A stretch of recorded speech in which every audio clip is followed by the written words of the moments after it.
Mauli Ola Wednesdays proudly presents Leo Kupa e Ho'olono Mai, the definitive podcast on perpetuating Hawaiian healing and wellness, brought to you this month by Hui Mauli Ola and hosted by Kamaka Jingao.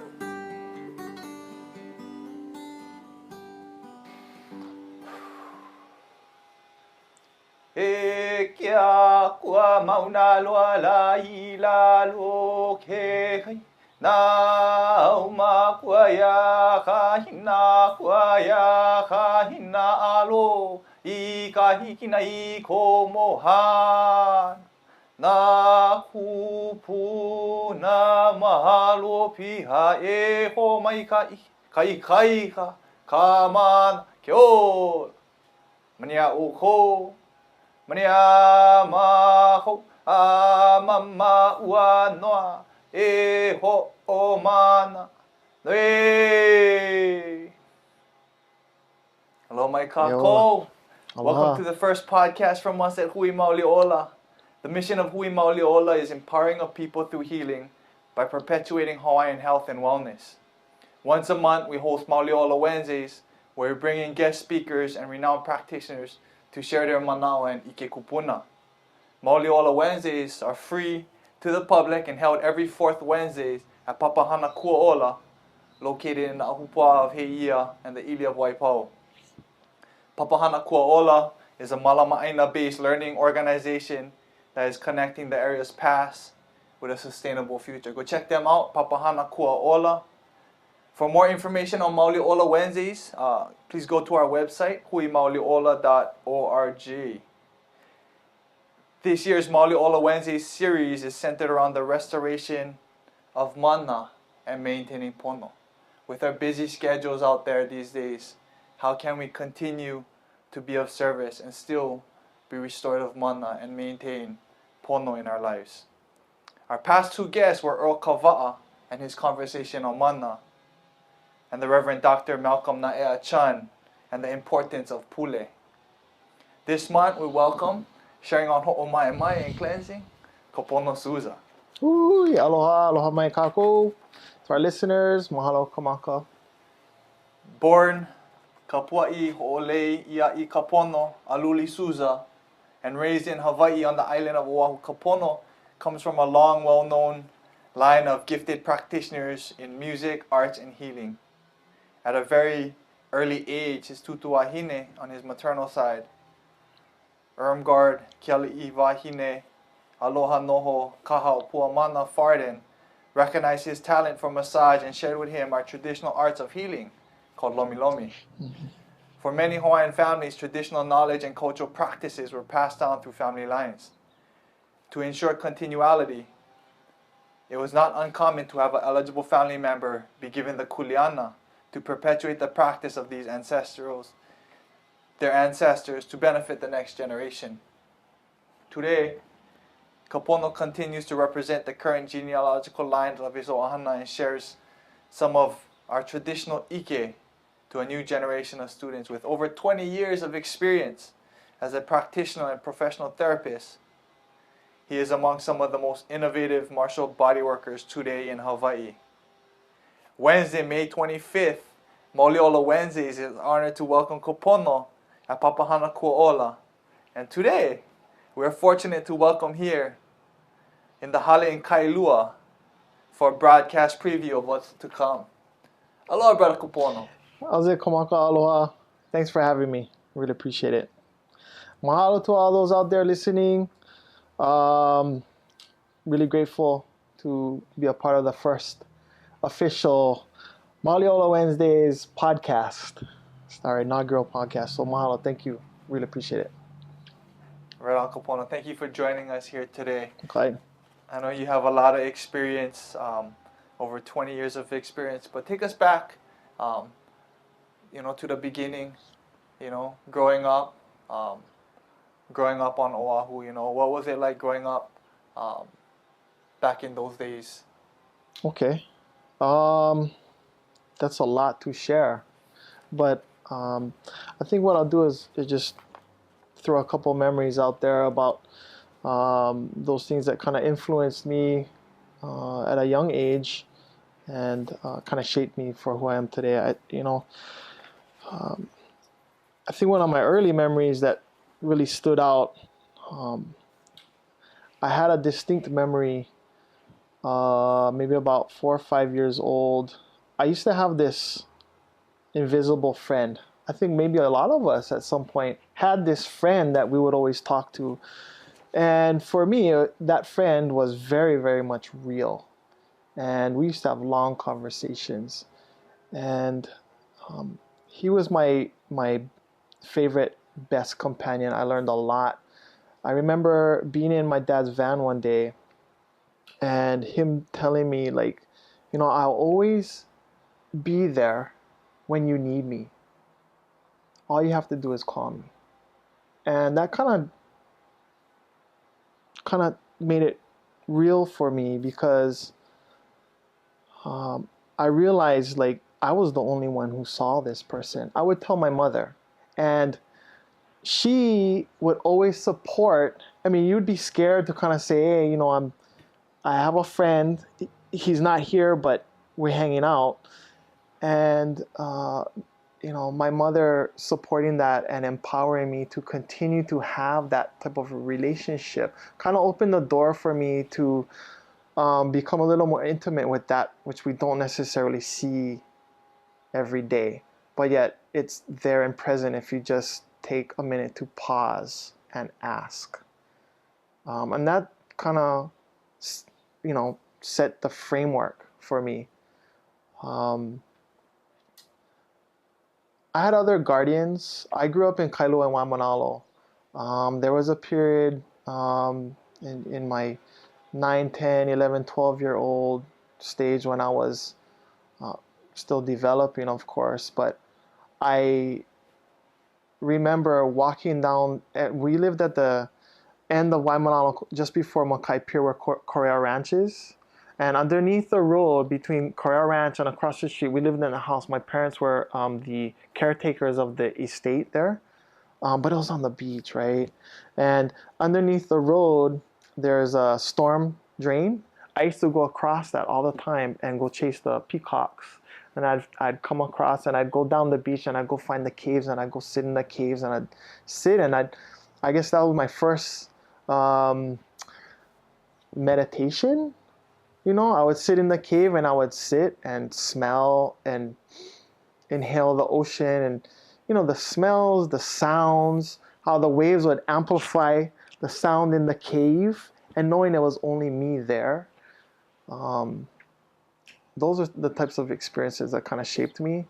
Going back to one of those experiences with my guardians was I was walking up the stairs up to the house and I slipped and I remember being pulled past the point where I would fall and hit the rocks below, and I remember this force pushed me back onto the stairs. It was the heaviest thing. Two distinct memories of in my earlier childhood, my development as a young boy, as a younger, like an OPO, right? And then moving into my teenage years, which I think for all of us was interesting. Those two experiences and others are almost like, for me, anchor stones, that help ground me to understand like there's more there than what we perceive. And building that relationship as part of the practice is critical for us to find balance in our lives, because we are both of those things, right? We're both of those. And that's what being a practitioner is about, at least to me, is the practice. I can be a professional therapist. I can be a professional musician. I can be a professional priest. I can be a professional athlete. We can be professional, but we also have to be practitioners. And we have to bridge those two parts of us to really truly balance ourselves in a way that cultivates health. And that is what nourishes and feeds us. Yeah. So my experience in Waimanalo kind of set those anchor stones for me. In my teenage years, of course, I got into a program, a summer program. It was my in my seventh grade. In the seventh grade, I got into a program at Kamehameha called Kulia'aikapono, which is Kulia'aikanu'u, is striving for the highest. It was a leadership program. It was like a summer on Kamehameha campus, being in the dorm, being amongst people who you're unfamiliar with from all different islands, yeah, and we were all tasked with teaching something, and I got interested in art, in painting. In fact, that right there was one of the paintings that I brought with me and showed them, and that's what got me into the program. See the wave? That was one of a bunch of paintings. So I got into art, and so they accepted me on the condition that I teach the rest of the summer participants how to paint. One kid taught how to throw net. One kid taught how to I taught how to paint. One kid taught how to what was it? Baseball, softball. So we did a bunch of activities. I spent a month there, and outside of my invisible friends and my kiai, that was the first time where I really started to bond with actual people of my generation, I guess you could say. You know, and each of us had a really strong experience by being together, being on the campus, being at Kamehameha. And on my merit, at that point I was accepted into 8th grade. And I got into Kamehameha in 8th grade. And I had gone to St. Anthony's, which is a small private school here in Kailua, raised Catholic. My grandmother, Irmgard, was a very, very devout Catholic. My family is very strong in the religious part. But I certainly did not, how do I say, I didn't gravitate towards that type of thing. I don't know, it didn't work for me. But I used to think going to church, I was allergic going to church because I would break out in hives and asthma. When I was a kid, I had really bad asthma. Really bad. I couldn't breathe. I always got sick. I got infections, and you know, it was almost like a handicap, you know. But I would go to church, and I disliked church, and I used to break out in hives. But I realized later on it was all of the old ladies with their perfume and their big beehive hairdos and everything. It was too much for me. So anyway, yeah, some interesting times. I got into Kamehameha, and now I was on this campus, which was so huge, very unfamiliar, very intimidated, did not know anybody. And that's how I spent my 8th grade through high school. In high school, of course, I had good friends, mostly surfers and fishing, and we used to do the things that most high schoolers did. And that was basically my full development up until I graduated. At that point, I got involved in paddling canoe. That was my first introduction into. At Kamehameha, we didn't do too much like Hawaiian cultural things, but after I graduated I was paddling in high school, but after I graduated, that's when I became a little bit more serious.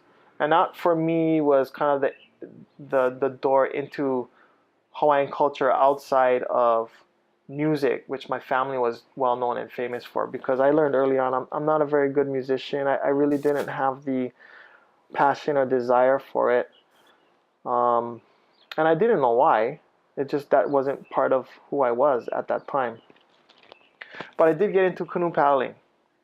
and I got into exercise and training, and I realized like in order for me to keep my asthma in check, I needed strong lungs. It was wind is what I needed because I didn't have wind growing up, and so that's what I always chased, wind.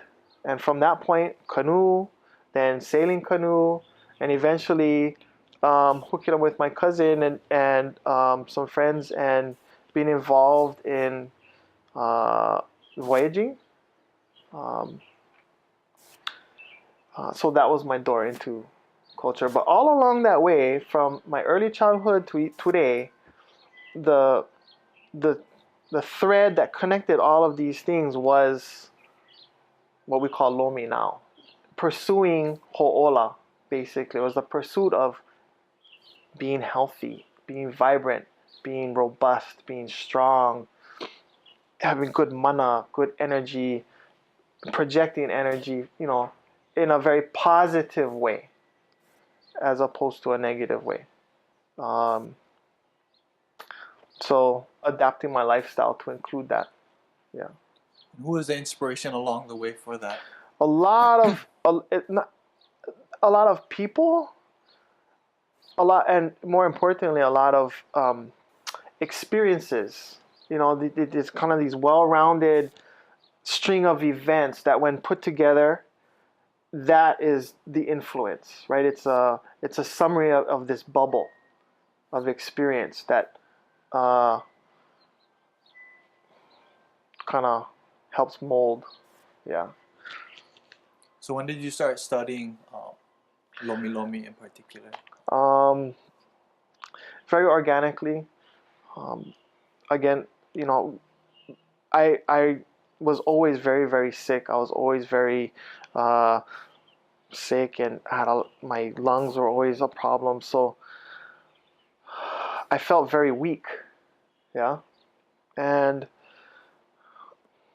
what can I say? The most beautiful, profound, warmest touch that I've ever felt in my entire life was the touch of my grandmother. Just in that communicated everything. When you have someone who really truly loves you and holds you, and you've experienced that warmth, nothing needs to be said. It's already communicated in its entirety. What today we think of as that exchange of that mingling of that breath of, but it's a mingling of warmth. Yeah. And those times when you feel the weakest, when you have someone touch you in that way, is really what gives you the most strength. And that is how I learned, and it was always taught that way. Not much needed to be said, it only needed to be felt. Of course, I asked questions, this and that, and what have you. And the Hawaiian way is very indirect. Yeah, that's how you learn. I'm still learning. So my grandmother, yeah, she was my mentor, even if it wasn't formally done that way. Not so much in music, because the world, the public knows her for her music. She composed well over 200 songs, but the way they were composed, that is what I felt when she touched me. It was about, things would just come to her, the music would come to her, and the words, that was the gift. The same thing is how, for me, Lomi is. It's an open spring, wellspring, punawai. The water is sweet and it just comes. And when you pause and you ask and things come, and I learned that from my grandma. She was very prayerful. She was very soft. She was very even, in her personal space. Outside in public was different, and she knew how to balance the two. Those are the things that I learned, and I think a lot of us learn in very different ways, and then we apply it to the gifts that were given to us, should we seek them out, and share it with the world. It could be music, it could be art, it could be anything, whatever you want. In my case, it was Lomi. It is, continues to be. Yeah. And from your experience, what is the difference between Lomi and massage? Both are important, and you know, you go back about this idea of cleansing, of being clear.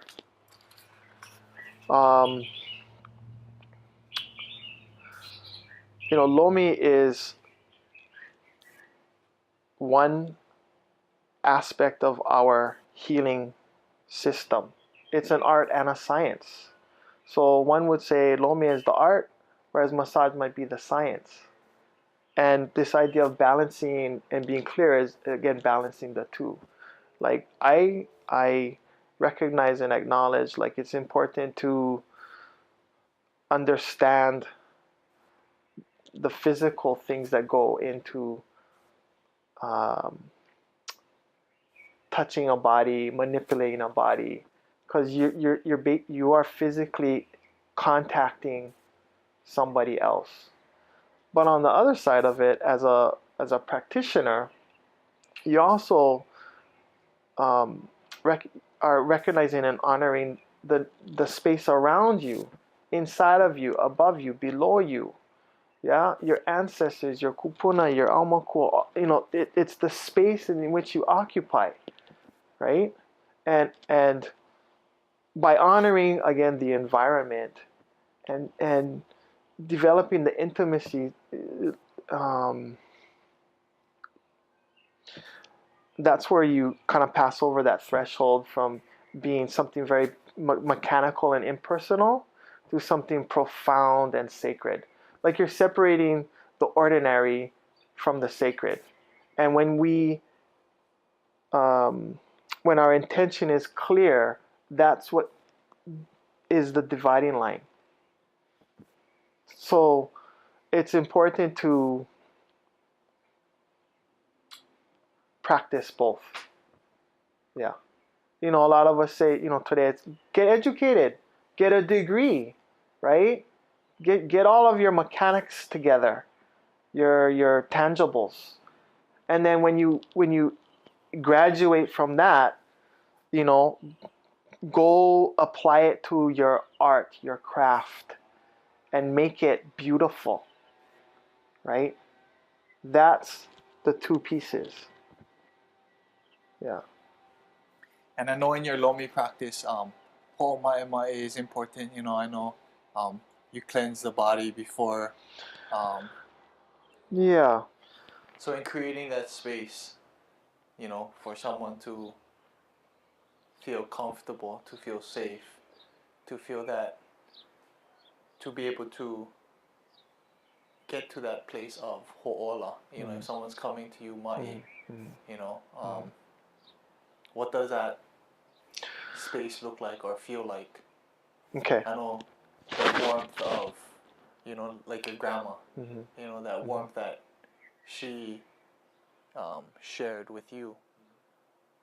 Does that resonate in your practice, or how do you set up that place? That is the first, like I meant, like, those are the anchor stones. So those are like your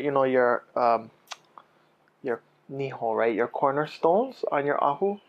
Those are your cornerstones, the strongest stones that can support the stones above, right? And all the stones are these memories that, when put together, create the place upon which you're offering.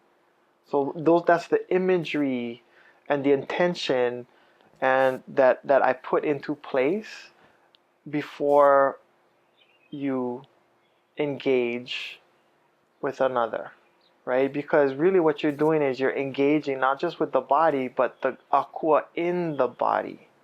And so if you treat it like the ahu that it is, then you're offering your lomi, right? You're offering your ho'okupu that is being given to feed and nourish that akua, right? The prayer is asking for the ho'ola. And if the food is ono enough, it will be received by the akua. And so, because the two are pilina together, then one affects the other, right? It's a harmonic, intimate relationship. So when we apply some of those, and that's all done through your ritual.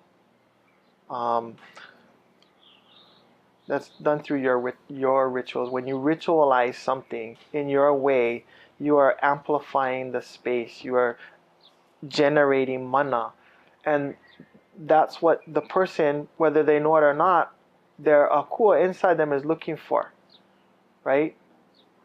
And so creating the safe space, creating a therapeutic environment is critical. If we put on our cultural lens, that's the pu'uhonua. You are creating the place of where this person who is in conflict can find refuge, right? And when we apply those principles, which we have ingested, right, through our experiences, when we apply those things and ritualize them, they become real. And that real for you, and that's what is communicated to your, the person who needs it. And that's when there's the tipping point, right? It's not just a massage room, it's not just a park, it's not just being under a tree, and it's not that anymore. This is the pu'uhonua, and the space is being held in place by my ancestors, your ancestors. The door is open, right? Look, the door is open. We ask and come and assist, and kia'i and na watch over us, kuro mai, being over and be amongst us and noho. And if your offering is accepted, then the outcome is ho'ola. But to do that, we have to put into practice ho'oma'imai, right? As a personal discipline. At the end of the day, it becomes that discipline, that daily discipline that we engage in, that feeds our own akua. And it's this little pu'olo, this safe space within you that you can always rely on because you're constantly feeding it. It's easy for us to forget because we live in a space that's, constantly reminding us that there's boundaries. We're not allowed to go through the wall. We're not allowed to fly. We're not allowed to breathe underwater, right? But when I close my eyes and I imagine with my mind, there are no boundaries. My mind is just as real as my body, right? We spend a third of our mind dreams. Uhane, moi uhane, right? That's just as real. So while we are limited, there are no limitations. And we got to figure out how to reconcile that. For me, Lomi, as a practitioner and a therapist, is part of that as well. And the aspect of ho'oma'imai and cleansing, what kind of things can we do, or rituals can we do in our own lives to continue to restore our mana or continue to be in pono, because a lot of times we're all busy, sure, and I know you have ohana, commitments with the community. I learned early, it's called time management. It's the one thing we can't escape is time. We are on a timeline, okay? So we manage time. And how we manage that is the discipline. And in taking that type of approach, if these are valuable enough to you, you insert it on your timeline. Which is, we have maybe 90 to 100 years. But yet, I have this moment here with you doing this podcast. This is valuable enough to me, and I leverage my time, right? Because I know that this feeds me as much as it feeds others. There's value there. Again, I wanted to get into the healing arts because that is where I wanted to spend most of my time, in that space, because that is valuable not just for me but to others. So I manage my time according to the space I want to be in, because that space heals. It heals me. It balances me. It's how I keep myself clear. It's how I feed all of these things that make us who we are. It allows me to engage in ritualized practice, right? It creates a pu'uhonua, a place of refuge. It gives me clarity, you know. And when I come out of that space, I can apply what I've learned there into the other aspects of my life. So I prefer that. Some people feel it when they play music. They would prefer to be in that space. Why? Because it resonates. It feels good. It makes others feel good, right? That is medicine. That's la'au, right? It's those things that I prefer to be in. So time management for sure. Yeah. On a technical end, though, there is a daily protocol, I guess you could say it. There is a way that I follow, and it usually revolves around water. It's the idea that, my belief system is that water, part of my belief system is that water is what gives life, right? We do know, like, nothing can exist without water. And being that we are mostly water, the ritual of cleansing oneself, which is very common in many different spiritual / religious practices, it's almost a universal practice, and it's no different with me or the Hawaiian people of Kanaka Maoli, how one of the pieces or aspects of cleansing oneself. It's a way of purifying you. So I do that every day, several times a day.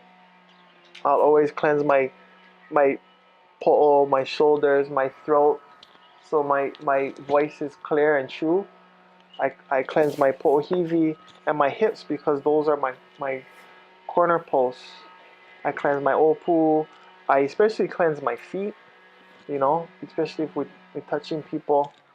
And I always ask to wash away anything that is hamia or contaminated. Yeah. And then I wash the space if need be. I'll clean the person if need be. There's many different approaches, but it's usually always surrounded around water. Yeah. What would be the characteristics and practices of people who are considered to be like excellent practitioners in our culture? Like what characteristics? Ooh. Well, for me, if a person carries themselves in a way that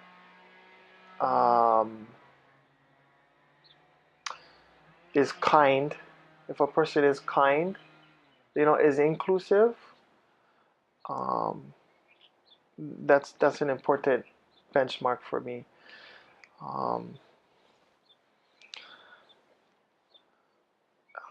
Clearly, one's actions speak a lot, and I know that we're all human. We make mistakes, and those are important. And being willing to forgive people is an important practice to kala. I think that's very, very important. So as a person in the community, those who display excellence of character, who display excellent leadership skills, I think those are the ones who master the art of forgiveness and empowerment to build people instead of bring them down. And that's rare. And historically, I know that our people were very, very, very eleu, very adept and quick in recognizing those in their community, because it it we relied on strong leaders capable of maintaining pono, holding that anchor down, so that it could support the rest of us. Our lahui depended on it, and today our lahui depends on it. So there are those in the community that I definitely respect and admire that possess a lot of those. At the end of the day, when you expand beyond that, it's just me as an individual, but us collectively, who do we believe in? Who can we collectively look at? And it doesn't have to be individuals, it can be a collection of people that we can truly support, right? Those are few and far in between. So we'll see what happens. Do you have any favorite olelo no eo, things that kind of... There's a few. I was thinking about that earlier today, and I'm very simple. I love how people think. It's very simple to explain complex ideas.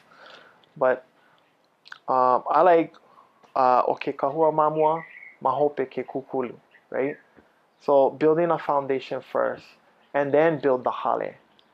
That's a great image for life as a human being here. We're privileged, we're lucky that we got a chance to even be here. And my grandmother, she says, always leave the garden better than you found it. And what she really meant by that is, no matter where you are, make it better, right?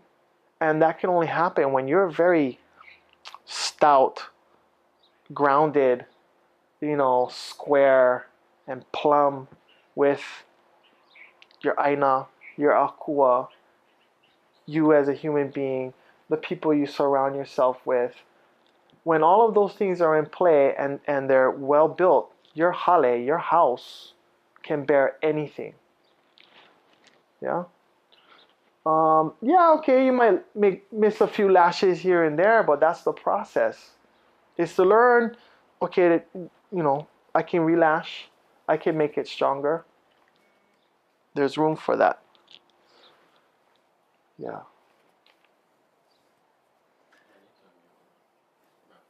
Okay. And then getting back to that story real quick about Auntie Napua Stevens. Oh, Auntie Napua. Since we both got named by Auntie Napua, and I was just a young lad when she kind of passed away. So I always like to hear stories of Auntie Napua and the different people that she named, because she was a very stout person in our community, who Excuse me. So who Auntie shared a lot, Napua, I was very young, and I was very young. She was one of those people whom I knew as a very young child was very, very manaful. It wasn't said, it wasn't spoken, but again, the presence was there. And it was very soft, it was very gentle. My grandmother, not my grandmother, my mother, Auntie Napua named all of my siblings and myself. And my mom went to her and asked her to please, and she was one who was gifted with the ability to communicate with Aumakua and in dreams and find Inoa names. And she named each of us.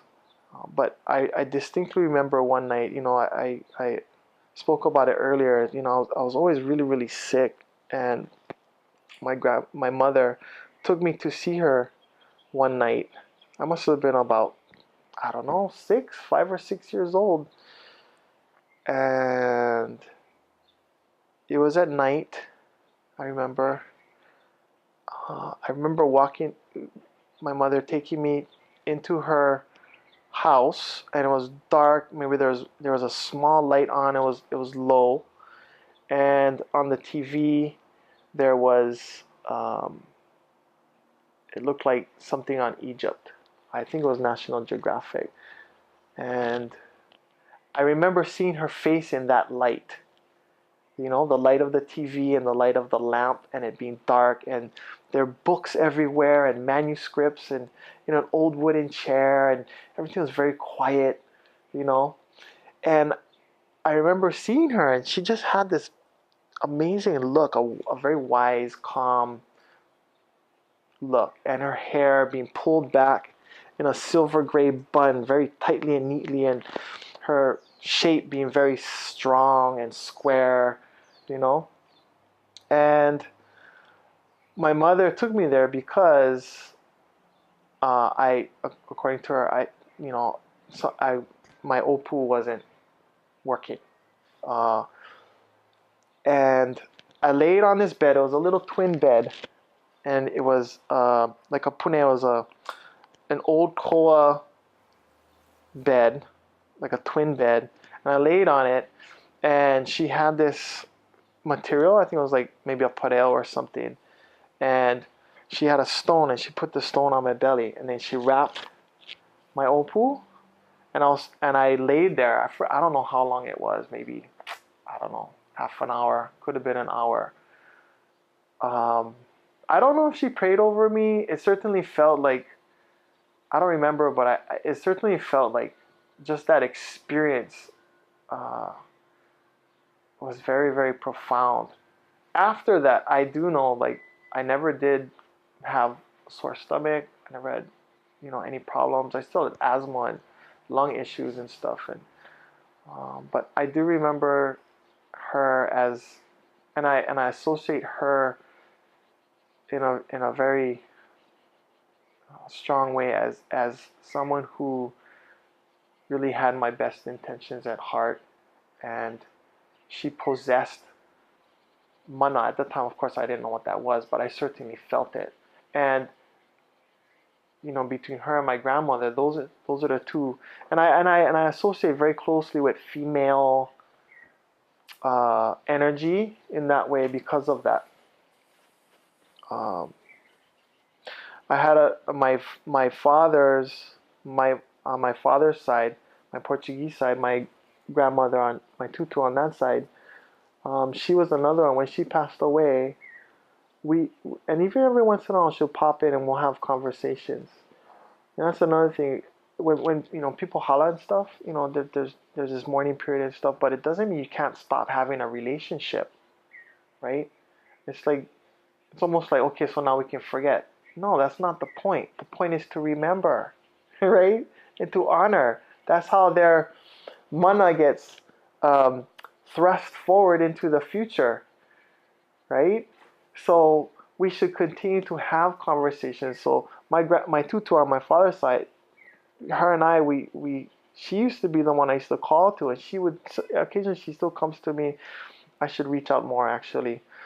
And she'd laugh, and I'd see her face smiling, and all of these wonderful feelings, that you associate with. So I identify really strongly with the female line of both sides of my family. Yeah. Nice. So Auntie Napua, she's one of those that are very special to me, near and dear, and I'm very blessed and grateful that the inoa was given to me and my siblings. Kapono is not an easy name to live up to, and I'm human. We make mistakes. We have limitations, and finding balance, finding that pono is recognizing when you're out of pono, right? And that takes discipline, and that's the practice. That's the part of being a practitioner. Yeah. Okay. So, mahalo for having me on the inaugural podcast. This was really a great experience for me. Before we go, though, I want to give a shout out to our listeners that we do have like a ili kupono, a little kipuka of land that we are stewarding, and we have an organization. It's called Kapuaiho'oleiiaikapono. So what we're looking for is volunteers to come out and support our efforts to build a space where we can perpetuate Hawaiian cultural practices, not just in Lome, but also in many other aspects. So I just want to share you real quick. Anyway, so Kapuaiho'oleiiaikapono, you can find us at kekahua.org. That's our website. We're basically a grassroots 501c3 organization. We're located in Kailua, on Oahu, along the beautiful, beautiful waters of Kauai. Kapuaiho'oleiiaikapono's efforts are focused on establishing a Hawaiian place of culture, a healthy landscape for perpetuating Hawaiian cultural practices. We are working with the state parks to clean up and revitalize a portion of Kauai for public use. So we really want to see Kauai being used by the community as a place to learn about Hawaii and the culture of Hawaii. And to do that, we could really use your help. We need a lot of volunteers. Be grateful. You can check us out every third Sunday. We have a community work day. And if you go to our website, kekahua.org, you can find out more information, sign up. So just a quick shout out for that. Thank you. Mahalo once again to our guest tonight, Kapono Souza, for joining us on Leo Kupa. Come join him at Papahana Kuaola on May 25th for Mauli Ola Wednesdays.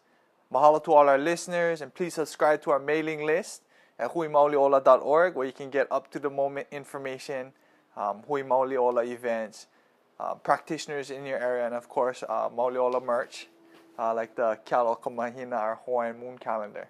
Also find us on social media on Instagram, Facebook, and Twitter. Mahalo anui. Kia kua mauna loa la I lalo ke kai, nao ma kua ia ka hina kua, ka hina alo I ka ikina komohana. Na kupuna, mahalo piha. E ho mai ka ike, ka ikai, ka kamana ke ola. Mani a o kou, mani ma kou, a ma ua noa, e ho o mana, no e. Right on, brother. Mahalo nui, bro. Thank you, bro. That was fun, man. What do you think? Feedback.